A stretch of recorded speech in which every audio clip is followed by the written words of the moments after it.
પ્રારબ્ધને અહીંયા ગાંઠે કોણ? હું પડકાર ઝીલનારો માણસ છું. હું તેજ ઉછીનું લઉં નહીં, હું જાતે બળતું ફાનસ છું. હું પોતે જ મારો વંશજ છું, હું પોતે જ મારો વારસ છું. પ્રારબ્ધને અહીંયા ગાંઠે કોણ? હું પડકાર ઝીલનારો માણસ છું. કેટલાક લોકો સમય સાથે ચાલે છે અને કેટલાક સમયને અનુસરે છે, પરંતુ કેટલાક વિરલ વ્યક્તિઓ એવી હોય છે જે સમયની દિશા જ બદલી નાખે છે. એક વ્યક્તિ જે સ્વપ્ન જોવાની હિંમત રાખે છે, એક સાધક જેનો સંકલ્પ અસંભવને પણ શક્ય બનાવે છે, અને એક દ્રષ્ટા જે વિકાસને માત્ર યોજનાઓ પૂરતો નહીં પરંતુ લોકોના જીવન સુધી પહોંચાડે છે. 12 વર્ષ પહેલા શરૂ થયેલી એક યાત્રા, એક એવા ભારતની યાત્રા જે પોતાની ક્ષમતાઓને ઓળખી રહી હતી, એક એવા ગુજરાતની યાત્રા જે પોતાના સપનાઓને સાકાર કરી રહી હતી. આજે જ્યારે આપણે આ ધરતીને નિહાળીએ છીએ ત્યારે ક્યાંક આકાશને આમતી એકતા નજરે પડે છે, ક્યાંક વિશ્વને આમંત્રિત કરતું રમતગમતનું ભવ્ય મંચ દેખાય છે, ક્યાંક વિકાસની ધમનીઓ સમા માર્ગો પ્રગતિને નવી ગતિ આપતા દેખાય છે, ક્યાંક સૂર્યના કિરણો ઉર્જામાં પરિવર્તિત થઈ આત્મનિર્ભર ભવિષ્ય ઘડી રહ્યા છે, ક્યાંક હીરા જેવી ચમક ધરાવતો વેપાર વિશ્વની અર્થવ્યવસ્થાને નવી દિશા આપી રહ્યો છે, અને ક્યાંક ભવિષ્યની ટેકનોલોજી આવનારી સદીઓના ભારતનો પાયો નાખી રહી છે. આ માત્ર સ્મારકોની વાર્તા નથી, આ માત્ર પ્રોજેક્ટ્સની ગાથા નથી, આ છે દ્રષ્ટિથી સિદ્ધિ સુધીની યાત્રા. આ છે વિકાસને જન આંદોલન બનાવનાર નેતૃત્વની ગાથા. આ છે ગુજરાતના વિકાસમાં અંકિત થયેલા પ્રધાનમંત્રી શ્રી નરેન્દ્ર મોદીના 12 વર્ષના યશસ્વી કાર્યકાળની ગાથા.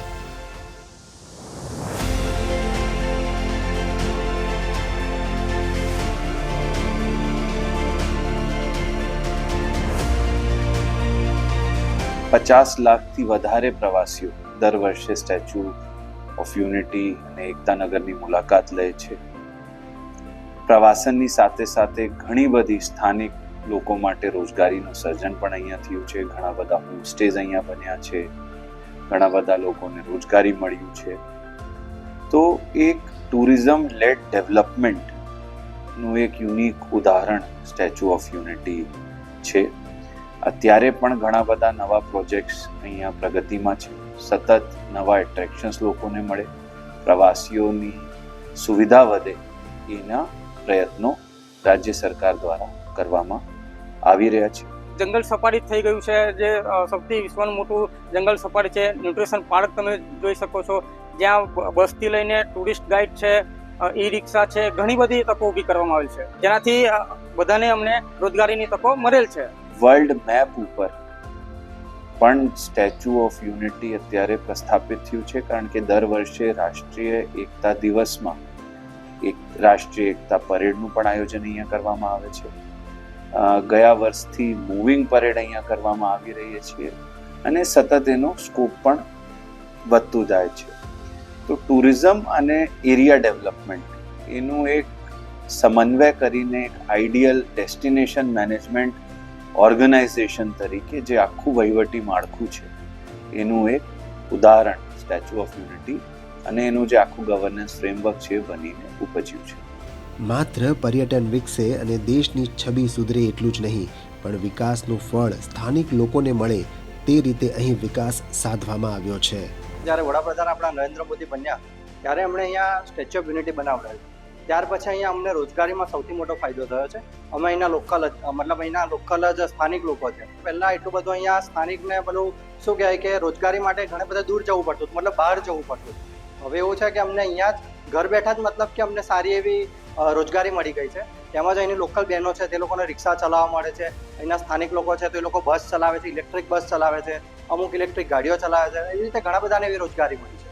મારા ખ્યાલથી 45 મંથ્સ માં બધું પૂર્ણ કરીને એક મોટી પ્રતિમા બનાવી છે અહીંયા કેવડિયા કોલોનીમાં સ્ટેચ્યુ ઓફ યુનિટી તરીકે. બહુ સરસ બનાવ્યું છે. ઘણી બધી મહિલાઓને પણ રોજગાર મળેલું છે, જે ઈ રિક્ષા આપેલી છે, પિંક રિક્ષા આપેલી છે, એ સિવાય ઈ બસમાં પણ મહિલાઓને રોજગારી સારી એવી આપેલી છે. જે નરેન્દ્રભાઈ મોદી આગળ વિચારે છે જે મહિલાઓ વિશે, એ બધું સક્સેસ થાય છે. બહુ સરસ, બહુ જોયા છે એવું છે એમ કે આપણા વર્લ્ડનો મોટામાં મોટો સ્ટેચ્યુ છે. લોખંડી પુરુષ આપણે સરદારભાઈ વલ્લભભાઈનું સ્ટેચ્યુ છે, જોવાલાયક છે અને બધાને આવવાનું જરૂરી છે, આવવું જ પડે. મહિલા સ્વાવલંબન અને આત્મનિર્ભર ભવિષ્યની પહેલ થકી અહીં ખાસ પિંક રિક્ષા ચલાવવામાં આવે છે. સ્ટેચ્યુ ઓફ યુનિટી બન્યું છે તેના પછી અમને રોજગાર મળ્યો છે અને અમે પિંક રિક્ષા ચલાવીએ છીએ. તેના હિસાબે અમે પહેલાં હાઉસવાઈફ હતા, અહીં ઘરકામ કરતા હતા અમે પોતે, ને હવે અમે પોતાના પગ ઉપર થયા છે અને અમે આત્મનિર્ભર બન્યા છીએ. પહેલાંની પરિસ્થિતિ એવી હતી કે અમારે છે ને રોજગાર મેળવવું હોય તો બહારની સાઈડે જવું પડતું હતું, ને હમણાં અમને છે ને અહીં રોજગારી મળી રહી છે, જે કે અમે અમારા છોકરાને સારી રીતે ભણાવી શકીએ છીએ અને સારી રીતે એમને ફેરવી શકીએ છીએ, એમને આ સારું શિક્ષણ મળી શકે છે. અમને જ્યારે રોજગારી મળી તો અમને આ ફાયદો ના મળતી તો અમને શું રહે. સ્ટેચ્યુ ઓફ યુનિટીની ચમક જોવા દેશ અને દુનિયાના લોકો આવે છે અને સિદ્ધ થઈ રહ્યું છે સૌના સાથ અને સૌના વિકાસનું સૂત્ર. અહીંથી થોડે દૂર આવેલું છે સુરત. સૂર્યપુત્રી તાપી નદીને કાંઠે અલગ ચમક જોવા મળે છે. એ ચમક છે હીરાની. એ ચમક છે સુરતના વેપારીઓના વર્ષોના પુરુષાર્થની. એ ચમક છે પ્રધાનમંત્રીએ ઉદ્ઘાટન કરેલા ડાયમંડ બુર્જની. 2022-23માં પોતે આવી અને લોકાર્પણ કર્યું. લોકાર્પણ કર્યા પછી અમારા ડાયમંડ બુર્જનો ખૂબ જ ઉત્સાહ વધી ગયો અને દરેક લોકોએ ધીમે ધીમે ફર્નિચરો ચાલુ કર્યા. આજે 300 થી 400 ઓફિસના ફર્નિચરો ચાલુ થઈ ગયા છે અને આજે મને જણાવતા આનંદ થાય છે કે મૈધરપરા અને મિની બજારના મોટા વેપારીઓ એ બધાએ 2 મહિના પહેલાં પોતાની ઓફિસો ત્યાં ચાલુ કરી દીધી છે અને જે 1000 દલાલો છે એ બધા ત્યાં અત્યારે સર્વિસ આપતા થઈ ગયા છે. અમે આદરણીય ગુજરાત રાજ્યના ઉપમુખ્યમંત્રી હર્ષભાઈ સંઘવીને મળ્યા. એમને પણ ખૂબ જ સહયોગ અમને આપ્યો છે આ કાર્યની અંદર કે ડાયમંડ બુર્જ ધમધમતું કરવા માટે મારો જે સહયોગ જોવા મળશે. એમને દલાલોને અવર જવર માટે સ્પેશિયલ એસી બસો મૂકી દીધી છે, જેથી દલાલોને મૈધરપરાથી અને મિની બજારથી અવર જવર માટે તકલીફ ન પડે. તમે ડાયમંડ બુર્જનું ઇન્ફ્રાસ્ટ્રક્ચર જોશો તો વર્લ્ડમાં એવું બિલ્ડિંગ એક નથી કે તો ખોટું કાંઈ નથી, એવું બિલ્ડિંગ બન્યું છે અને અંદર લોકો પોતે ખૂબ ખુશ છે. જેને જેને ઓફિસો ચાલુ કરી છે પોતે એ વાતાવરણમાં પોતાનો કારોબાર વધશે એવી ઈચ્છા વ્યક્ત કરી રહ્યા છે અને મને લાગે છે કે જે અત્યારે ડાયમંડ બુર્જની અંદર આ ઇન્ફ્રાસ્ટ્રક્ચરમાં જેને ઓફિસ ચાલુ કરી છે એનો કારોબાર ખૂબ વધવાનો છે, એમાં કોઈ શંકા નથી.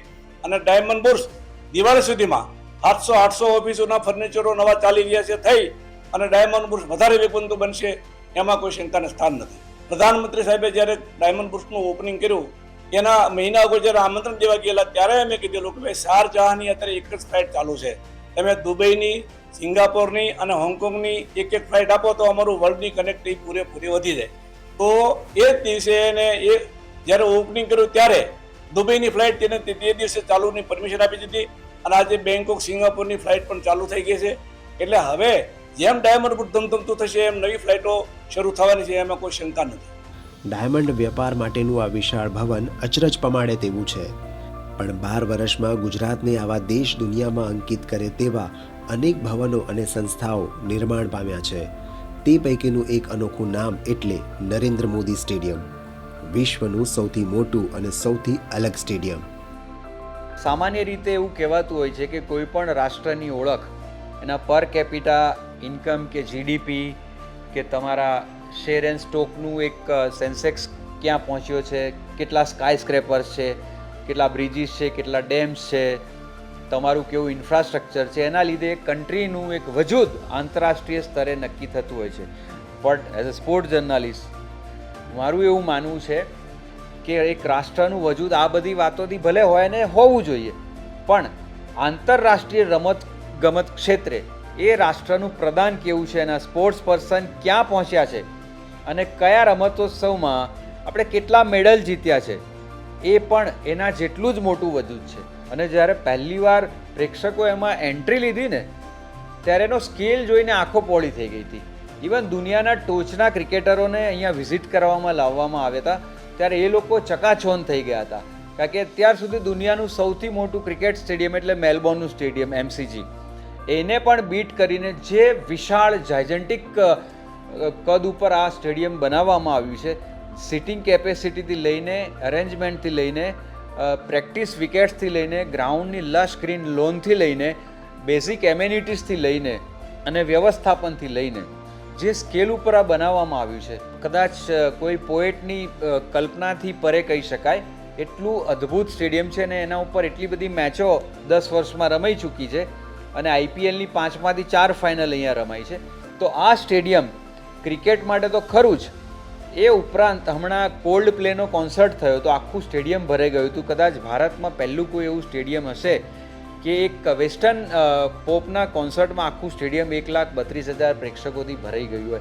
એ વખતે વિકેટને બરાબર કવર કરવામાં આવી હતી, એટલે એ કોઈ એમ પણ ના કહી શકે કે તમે ક્રિકેટના સ્ટેડિયમને નુકસાન કર્યું. સો એવરીથિંગ વોઝ ટેકન કેર. એટલે એમ કહેવાય ને કે લાર્જર દેન લાઈફ ઇવેન્ટ જે હોય એના માટે આ સ્ટેડિયમ છે. રમતગમતના મેદાનો હવે વિકાસ પામ્યા, પણ એ પૂર્વ મુખ્યમંત્રી તરીકે ગુજરાતમાં અને પ્રધાનમંત્રી તરીકે દેશભરમાં ખેલકૂદને પ્રોત્સાહન આપવા અનેક કાર્યક્રમો અને ઉત્સવો આપવાનું નવતર કામ આદરણીય નરેન્દ્ર મોદી દ્વારા કરાયું છે. ખેલ મહાકુંભ જ્યારે શરૂ કરવામાં આવ્યો ને ત્યારે લોકો હસતા હતા કે આવી રીતે તો કે ગામડામાંથી સ્પોર્ટ્સ પર્સન આવતા હશે, પણ લાંબી દ્રષ્ટિ એ છે કે જેની શરૂઆત ધૂળની સુગંધમાંથી થાય છે. એટલે ગામડામાંથી આપણે જે રીતે એક અપકમિંગ સ્પોર્ટ્સ પર્સન્સને જે પ્લેટફોર્મ આપ્યું, એના લીધે ગામડાઓમાંથી જે ખેલાડીઓ થોડું પ્રદર્શન કરતા ખેલ મહાકુંભ થઈને સ્ટેટ લેવલે, નેશનલ લેવલે પહોંચ્યા. અને છેલ્લા તમે 10 વર્ષના તમે કોમનવેલ્થ, એશિયન ગેમ્સ કે ઓલિમ્પિક્સ કે વર્લ્ડ ચેમ્પિયનશિપ્સના તમે મેડલ ટેલી જુઓ, ભારત ક્યાંય માંડ દેખાતું હતું, એની જગ્યાએ ટોપ 10માં પહોંચવા માંડ્યું છે. ઓલિમ્પિકમાં બહુ વાર છે હજી, પણ એ સમય પણ દૂર નથી કે આટલા શ્રેણીબદ્ધ પ્રયાસોમાં ભારત એમાં પણ આગળ આવ્યા. માનનીય પ્રાઇમ મિનિસ્ટર છે, તેઓ ખાલી રિફોર્મ કે બીજું સજેશન, જે ઇનોવેશન ખાલી એ કરતા નથી, પણ એમનું સૌથી વધારે જોર છે એ ઇન્ફ્રાસ્ટ્રક્ચર. એમનું દ્રઢપણે માનવું છે કે સ્પોર્ટ્સની ડેવલપમેન્ટ માટે વર્લ્ડ ક્લાસનું ઇન્ફ્રાસ્ટ્રક્ચર જોઈએ, અને એમાં એમણે પાછું વળીને કોઈ જોયું નથી. પૂરતું ફંડ આપ્યું છે અને વિદેશી સ્પેશિયાલિસ્ટ આર્કિટેક્ટ્સ અને બધાને બોલાવીને એમની સાથે સલાહ સૂચન કરીને એ પ્રમાણેના સ્ટેડિયમ માત્ર અમદાવાદ ને ગુજરાતમાં નહીં પણ સમગ્ર ભારત દેશમાં આ પ્રમાણેની એમણે એક ખૂબ જ સરસ શરૂઆત કરી છે. કોલ્ડ પ્લે હોય, મેચ હોય, ફાઇનલ મેચ હોય, બધું હવે નરેન્દ્ર મોદી સ્ટેડિયમમાં થઈ રહ્યું છે. લોકોની વાઇબ્સ બદલાઈ રહી છે, લોકો હેપનિંગ થઈ રહ્યા છે. અમારા શહેરના જ લોકો નહીં પણ વિશ્વમાંથી બી ઘણા બધા શહેરોમાંથી લોકો આવે છે મેચ જોવા માટે અને વિચારે છે કે અમદાવાદ આટલું બધું બદલાઈ ગયું છે, અને all thanks to Narendra Modi state. જેમ આગ્રા તાજમહેલથી ઓળખાય છે એમ અમદાવાદ હવે નરેન્દ્ર મોદી સ્ટેડિયમથી ઓળખમાં આવી ગયું છે. મોટી matches, IPL final, world cup final, ઘણી બધી મેચીસ જેમ પહેલાં વાનખેડેમાં રમાતી હતી કે એડન ગાર્ડન્સ કોલકાતામાં રમાતી હતી, એની જગ્યાએ હવેથી દરેક ફાઇનલ્સ કે મોટી મેચીસ અમદાવાદના નરેન્દ્ર મોદી સ્ટેડિયમમાં રમાવા લાગી છે. તમામ પ્રકારના વિકાસને વધુ વેગવંતો બનાવવા માટે દેશના અર્થતંત્રને મજબૂત રાખવું અગત્યનું હોય છે. એ માટે જ એક એવું નગર સ્થાપવામાં આવ્યું જે તમામ મલ્ટીનેશનલ કંપનીઓ અને રોકાણકારો માટે મહત્વનું સ્થાન બની રહે.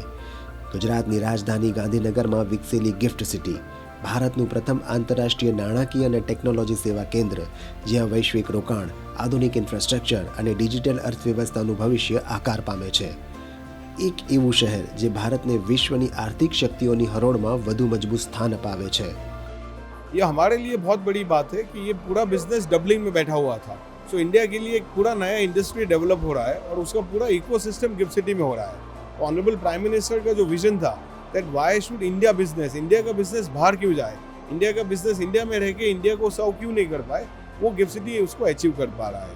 Several years ago, when the Honorable Prime Minister used to be the Chief Minister of the state, he had visited a few financial centers, including Mumbai, Singapore, etc. Many of the chief executive officers of the enterprises which were set up in those foreign jurisdictions were from India.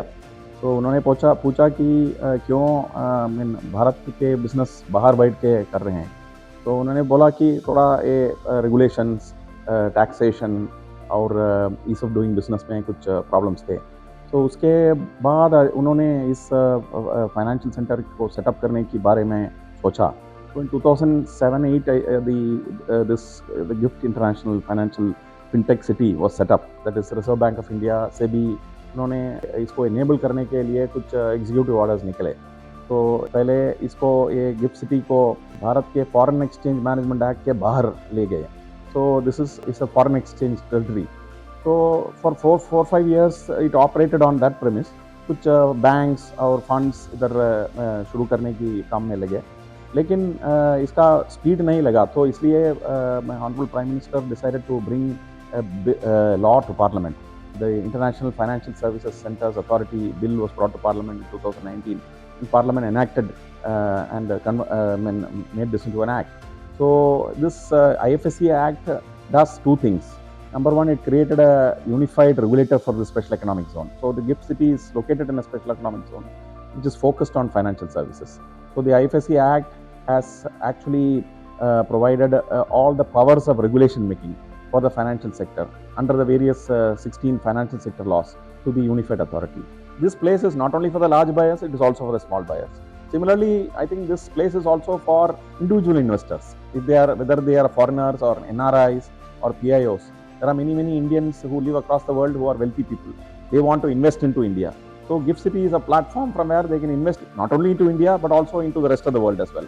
So the NRIs, who number about 15 million people across the world, they can actually manage their wealth out of GIFT City instead of managing it in other jurisdictions across the world. Currently, many of them have trading accounts in Singapore, in London, and many other places. Now, thanks to the creation of the GIFT City through the vision of the Honorable Prime Minister, the NRIs can actually host it here. Just to give you a number, there are more than 17,000 NRIs who have actually opened deposit accounts here, and they are holding more than $1.5 billion worth of deposits in GIFT City. We are seeing a very rapid development thanks to the India growth story. India is a fast developing market thanks to the very positive economic policies of the government.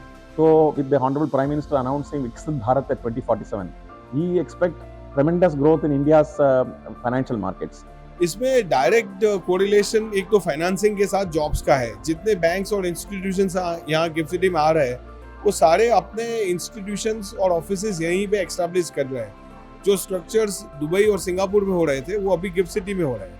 तो इससे gift city में काफी jobs create हो रही है. જે રાજ્યમાં ચોતરફ વિકાસ થઈ રહ્યો હોય ત્યાં વિકાસની ગતિને જાળવી રાખવા માટે વિકાસની ધમની સમા રાષ્ટ્રીય ધોરીમાર્ગોનો વિકાસ આવશ્યક બને છે, જ્યાં અંતર માત્ર કિલોમીટરમાં નહીં પરંતુ સમય અને સંભાવનાઓમાં ઘટે છે. નેશનલ હાઈવે ઓથોરિટીના પ્રયાસોથી છેલ્લા 12 વર્ષમાં ગુજરાત આધુનિક હાઈવે, એક્સપ્રેસ વે અને સેતુઓનું વિસ્તરતું જાળું વેપાર, પ્રવાસન અને પ્રગતિને નવી ગતિ આપી રહ્યું છે. भारतमाला एक बड़ा एम्बिशियस प्रोजेक्ट था सेंट्रल गवर्नमेंट का, जिसके अंदर कई सारे जो ग्रीनफील्ड कॉरिडोर थे, जिसमें बिल्कुल स्क्रैच से एक नए कॉरिडोर को बनाया गया, उसके बारे में प्लानिंग की गई. देश भर में 28 कॉरिडोर थे और वी आर लकी कि गुजरात को उसके अंदर काफ़ी बड़े बड़े, जो दिल्ली से वडोदरा मुंबई एक्सप्रेस वे है, उसका बहुत बड़ा लगभग 500 किलोमीटर का हिस्सा गुजरात स्टेट से जाता है. फिर धोलेरा के अंदर हमारी इतनी मासिव इंटरनेशनल इन्वेस्टमेंट आ रही है. अहमदाबाद से धोलेरा का हमने एक्सप्रेस वे बनाया. एक अमृतसर से जामनगर कॉरिडोर है, उसका भी बहुत बड़ा गुजरात के अंदर हमें हिस्सा मिला. अमृतसर से जो जामनगर कॉरिडोर है, उसकी वजह से हमारे पूरे नॉर्दर्न इंडिया की कनेक्टिविटी, जो पोर्ट हैं हमारे, जो इंटरनेशनल बिजनेस को डील करते हैं, ट्रैफिक को हैंडल करते हैं, कांडला, मुंद्रा, उनके ऊपर जो आना जाना आसान हुआ. आज से अगर आप 10 साल पहले ये सोचेंगे कि पंजाब से कोई राजस्थान को 10 घंटे के अंदर कोई ट्रक क्रॉस करके और गुजरात में एंटर कर जाएगा, दैट वाज ए मिराकलस. लेकिन आज की डेट में दैट इज अचीवेबल और वो ग्राउंड के ऊपर हो रहा है. और भारतमाला के अंदर लगभग गुजरात के अंदर 2000 किलोमीटर जो सड़कें हैं, उसके ऊपर NHAI ने काम किया और पिछले 12 साल में लगभग 60,000 करोड़ रुपए की NHAI ने गुजरात के अंदर पब्लिक इन्वेस्टमेंट किया है, जिसकी वजह से गुजरात का इंफ्रास्ट्रक्चर जो है बहुत इम्प्रूव हुआ है. Logistic cost is the key of everything. तो अगर आप देखेंगे मोरबी में हमारी चाहे कोई टाइलिंग इंडस्ट्री है, जो सिरेमिक टाइल की इंडस्ट्री है, हम मोरबी का बाईपास बना रहे हैं. और जो पोर्ट हैं, पोर्ट वो सिर्फ गुजरात के लिए, वो नेशनल एसेट हैं, स्ट्रेटेजिक एसेट्स हैं. तो उन पोर्ट के साथ अगर आप ट्रैवल टाइम दिल्ली से देखेंगे, पंजाब से देखेंगे, जयपुर से देखेंगे, तो पिछले 10 साल में वो ड्रास्टिकली रिड्यूस हुआ है. तो जो ये पूरा एक इकोसिस्टम बन रहा है हमारे ट्रांसपोर्ट का, वो हमारे बिजनेस को और हमारे जो प्रोडक्ट्स हैं उनको इंटरनेशनल मार्केट में और कम्पिटिटिव बनाए. हर डिपार्टमेंट जो है आइसोलेशन में प्रोजेक्ट बनाता है. एक प्रोजेक्ट कोई बहुत अच्छा NHAI ने बनाया, अब बाद में पता लगा कि स्टेट गवर्नमेंट के डिपार्टमेंट ने, B&R ने, R&D ने भी सिमिलर उसी टाइप का प्रोजेक्ट बनाया. तो एक जगह तो 2 मतलब उस टाइप के एसेट हुए और बाकी जगह जहाँ पे है वहाँ पे डेफिशिएट रहा। जो नेशनल एसेट्स हैं उनका सिंक्रोनाइजेशन, हमारे कहाँ कहाँ पे वाइल्ड लाइफ सेंचुरी है, किसी प्रोजेक्ट को डिलीवर करने में क्या हर्डल आ सकती है, इस सब का डाटाबेस, हमारी कहाँ पे एक्स्ट्रा हाई टेंशन वायर है, क्योंकि किसी भी प्रोजेक्ट की ग्रीन फील्ड की डिलीवरी के लिए land assets, wild life sanctuary कहाँ है, हमारी फॉरेस्ट जोन्स कहाँ हैं, इकोनॉमिक सेंटर कहाँ है, कहाँ से ट्रैफिक आता है, कहाँ ट्रैफिक जाता है, कहाँ से हमारा जीएसटी कलेक्शन ज़्यादा है, क्योंकि जीएसटी कलेक्शन है दैट विल रिफ्लेक्ट कि वहाँ पे कितनी इकोनॉमिक एक्टिविटीज हो रही है। तो जो हमारे पोटेंशियल नोड्स हैं उनके बारे में हमें गति शक्ति बड़ी प्रिसाइज इंफॉर्मेशन देता है। रेलवे के क्या प्रोजेक्ट चल रहे हैं, वहाँ पे नेशनल हाईवे के क्या प्रोजेक्ट चल रहे हैं, उनका इंटीग्रेशन कैसे होगा, जैसे रैपिड रेल के साथ, या फिर हमारा जो फ्रेट कॉरिडोर बन रहे हैं उस फ्रेट कॉरिडोर के लिए जो फीडर रूट्स देंगे, क्योंकि रेलवे के बाद एक एंड पॉइंट ऐसा आएगा कि जब आपको कमर्शियल ट्रैफिक को, जो ट्रक्स हैं उनको रोड पे से ही जाना पड़ेगा and door to door service के लिए, तो उसको मतलब एक इंटीग्रिटी के साथ हम उसको इवॉल्व करता है सिचुएशन, तो उसमें पीएम गति शक्ति ने बहुत योगदान दिया। વિકાસના વહેણને અવિરત વહેતું રાખવા માટે ઉર્જા સ્ત્રોત અને તેના જુદા જુદા વિકલ્પો વિકસાવવા જરૂરી બની રહે છે. ભવિષ્યની ઉર્જા વર્તમાનમાં સર્જાતી હોય છે. ભાવનગરનો સીએનજી પાર્ક સ્વચ્છ પર્યાવરણને નુકસાન ઓછું પહોંચે એ રીતે પ્રાપ્ત થતા સસ્તા ઇંધણનું મહત્વપૂર્ણ કેન્દ્ર છે. ઉર્જા સુરક્ષા, કાર્બન ઉત્સર્જનમાં ઘટાડો અને હરિત વિકાસના સંકલ્પ સાથે ગુજરાતને ટકાઉ પ્રગતિની નવી દિશા આપતું એક મહત્વપૂર્ણ સોપાન. ભાવનગરમાં સીએનજી પોર્ટ ટર્મિનલ એક ખૂબ જ મોટો પ્રોજેક્ટ મફતલાલ ગ્રુપ તરફથી, જેમાં લગભગ 4,500 કરોડથી વધારેનું ઇન્વેસ્ટમેન્ટ થશે, આ તૈયાર થઈ રહ્યો છે. એમાં ખૂબ જ સ્પીડમાં કામ ચાલી રહ્યું છે અને 2029માં એને પૂરું કરવાનો સંકલ્પ છે. એમાં લગભગ 1.5 મિલિયન મેટ્રિક ટન સીએનજીનું સ્ટોરેજ થશે, સાથે સાથે એલપીજી યાર્ડ કન્ટેનર, અને સાથે સાથે ધોલેરાની ભાવનગર થી જે નજદીકી છે એના હિસાબે અહીંયાથી એક ઇમ્પોર્ટ અને એક્સપોર્ટનું મોટું જે વ્યવસ્થા છે આ પણ ઊભી કરવામાં આવશે. આ સીએનજી પોર્ટ ટર્મિનલથી ભાવનગરની લોકલ જનતાને પણ એમ્પ્લોયમેન્ટના કોન્ટેક્સ્ટમાં અને આર્થિક વિકાસના કોન્ટેક્સ્ટમાં ખૂબ જ લાભ થવાનો છે. અને અમને પૂર્ણ વિશ્વાસ છે કે જે સમય ટાઈમલાઈન છે એના હિસાબે આ સીએનજી પોર્ટ ટર્મિનલનો જે પ્રોજેક્ટ છે આ ભાવનગરમાં પૂર્ણ થશે. ઉર્જાના અખૂટ સ્ત્રોતને કેમ કરી ભૂલી શકાય? સૂર્યના કિરણો અને પવનની ગતિ વિકાસની શક્તિમાં પરિવર્તિત થાય છે.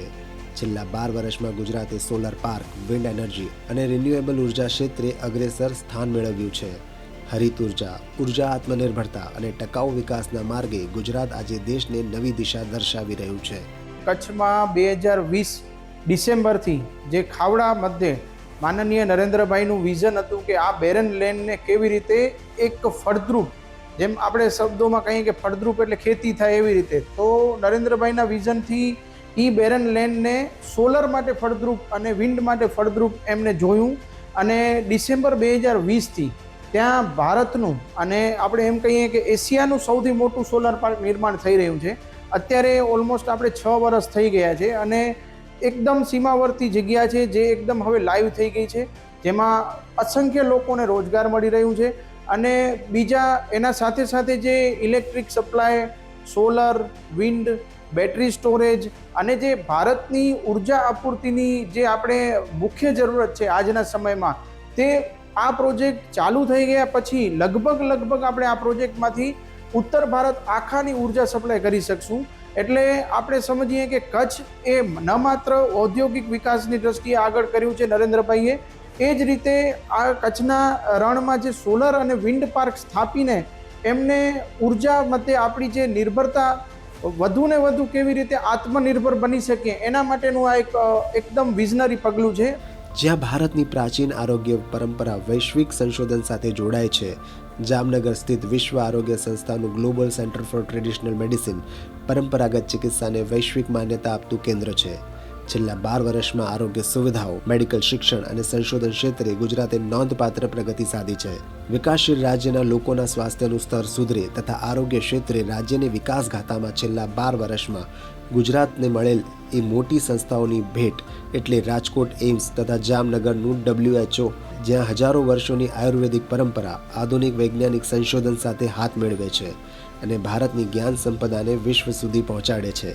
देश के यशस्वी प्रधानमंत्री श्री नरेंद्र भाई मोदी जी द्वारा आयुर्वेद के विकास हेतु लोकल टू ग्लोबल दृष्टिकोण अपनाते हुए वर्ष 2020 में देश की पहली राष्ट्रीय महत्व की संस्था ITRA institute of teaching and research ये जामनगर में राष्ट्र को समर्पित की गई.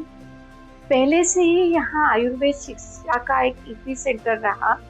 यहाँ विश्व स्तर पे आयुर्वेद की शिक्षा देके 69 कंट्रीज से भी ज़्यादा देशों में आयुर्वेद का प्रचार प्रसार अनुसंधान का कार्य अविरत चल रहे हैं.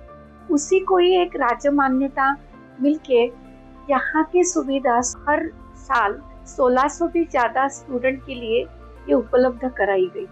इतना ही नहीं, 28 कंट्री से भी ज़्यादा स्टूडेंट आज यहाँ आयुर्वेद का ग्रेजुएट और पोस्ट ग्रेजुएट शिक्षा भी ले रहे हैं, PhD का रिसर्च भी कर रहा है और कई सारे शोध प्रबंध यहाँ हो रहे हैं और एक WHO GTMC के साथ मिलके कुछ अनुसंधान भी वैश्विक स्तर के लिए किया जा रहा है.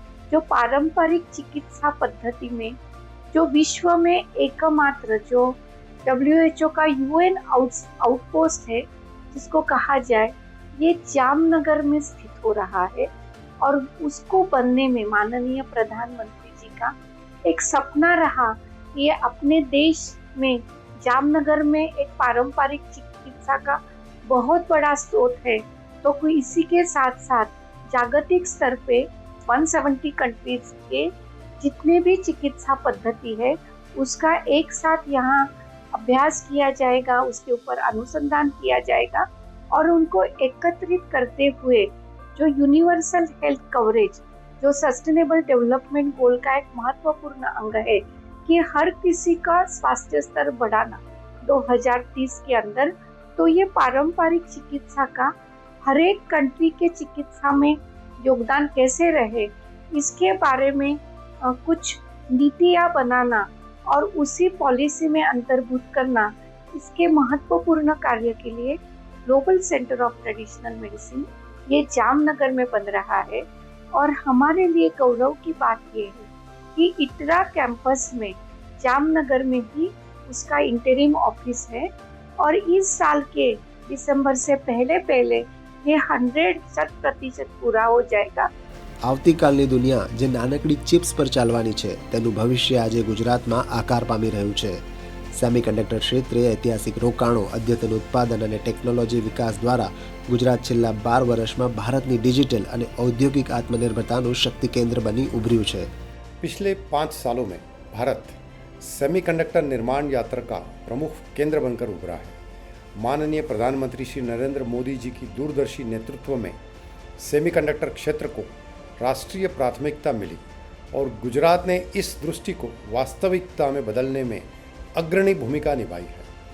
मजबूत औद्योगिक संस्कृति, उत्कृष्ट बुनियादी ढांचे, उद्योग अनुकूल नीतियाँ और तेज निर्माण क्षमता के कारण गुजरात ने देश में सबसे बड़े सेमीकंडक्टर निवेश को आकर्षित किया. आज राज्य में fab, foundries, ATMP, OSAT, compound semiconductor, उन्नत डिस्प्ले निर्माण और इलेक्ट्रॉनिक मैन्युफैक्चरिंग क्लस्टर जैसी महत्वपूर्ण परियोजनाएं विकसित हो रही हैं. सबसे उल्लेखनीय बात यह है कि गुजरात की तेज कार्यान्वयन क्षमता, माइक्रोन टेक्नोलॉजी और केन सेमिकॉन की इकाइयाँ सेमीकंडक्टर उत्पादन शुरू कर चुकी है. सूची सेमिकॉन ने भी संचालन आरंभ कर दिया और CG सेमी इस वर्ष के अंत तक उत्पादन शुरू करने की उम्मीद है. यह दर्शाता है कि गुजरात निवेश को तेजी से उत्पादन में बदलने की क्षमता रखता है. गुजरात सेमीकनेक्ट, सेमिकॉन इंडिया और ISA विजन समिट जैसे मंचों ने भी वैश्विक निवेशकों, उद्योग जगत, स्टार्टअप और नीति निर्माताओं को एक साथ लाकर भारत के सेमीकंडक्टर इकोसिस्टम को मजबूत बनाने में महत्वपूर्ण भूमिका निभाई है. आज 12 से 14 सेमीकंडक्टर परियोजनाएं 2 लाख करोड़ का निवेश कर रही है और भारत $400 बिलियन के इलेक्ट्रॉनिक्स उद्योग की लक्ष्य में आगे बढ़ रहा है। गुजरात ने रास्ता दिखाया है, अन्य राज्य भी आगे बढ़ रहे हैं। માનો કે અંધેરા ઘણા હૈ લેકિન દિયા જલાના કહાં મના હૈ। આ સંકલ્પ સાથે પડકારની સામે વિકાસ અને વિશ્વાસની અડગ યાત્રાનું આ પરિણામ છે। દૂરંદેશી જ્યારે સંકલ્પ સાથે જોડાય ત્યારે વિકાસ માત્ર આંકડાઓમાં નહીં પરંતુ જનજનના જીવનમાં અનુભવાય છે। સ્ટેચ્યુ ઓફ યુનિટીની ઊંચાઈથી લઈને ગિફ્ટ સિટીના વૈશ્વિક દૃષ્ટિકોણ સુધી, સ્વસ્થ ઉર્જાથી લઈને સેમિકન્ડક્ટરના ભવિષ્ય સુધી, આ છે એક એવા ગુજરાતની ગાથા જે સતત આગળ વધવાનું પસંદ કરે છે। આ વિશ્વાસ અને સંકલ્પ સાથે ગુજરાતની વિકાસ યાત્રા ભારતને નવા શિખરો તરફ લઈ જઈ રહી છે।